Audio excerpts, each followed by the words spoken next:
కేవలం 1.5 నిమిషంలో 5 వార్తలు చూసేద్దామా? నెట్వర్క్ సుత్తిగా సుత్తి లేకుండా పాకిస్తాన్ పంజాబ్ ప్రావిన్స్ లో జరిగిన భారీ బాయిలర్ పేలుడు పాకిస్తాన్ ను ఉలిక్కిపడలా చేసింది. ఈ పేలుడులో 15 మంది కార్మికులు అక్కడికక్కడే మృతి చెందగా మరో 7 మంది తీవ్రంగా గాయపడ్డారు. శిథిలాల కింద ఇంకా మరికొందరు చిక్కుకుని ఉండొచ్చని రెస్క్యూ బృందాల అంచనా.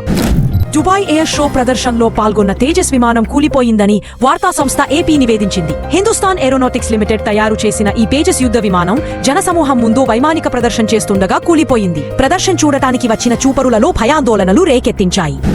అమెజాన్ యాప్ లో కొత్తగా వచ్చిన ఈ ఫీచర్ తో యూజర్లు ఏ వస్తువు ధర గత 30 నుండి 90 రోజుల్లో ఎలా మారిందో సులభంగా తెలుసుకోవచ్చు. ప్రస్తుతం ఇది అమెరికాలో కొంతమంది యూజర్లకు మాత్రమే అందుబాటులో ఉంది. సేల్ సమయంలో అసలు డిస్కౌంట్ నిజమా కాదా తెలుసుకోవడానికి ఈ ఫీచర్ వినియోగదారులకు చాలా ఉపయోగపడుతుంది.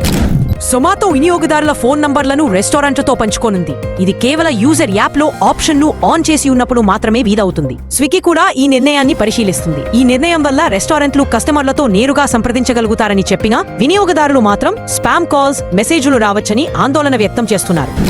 బంగ్లాదేశ్ ఐర్లాండ్ రెండో టెస్ట్ మ్యాచ్ జరుగుతున్న సమయంలో ఢాకాలో 5.7 తీవ్రతతో భూకంపం సంభవించడంతో ఆట కొద్ది నిమిషాలు నిలిచిపోయింది.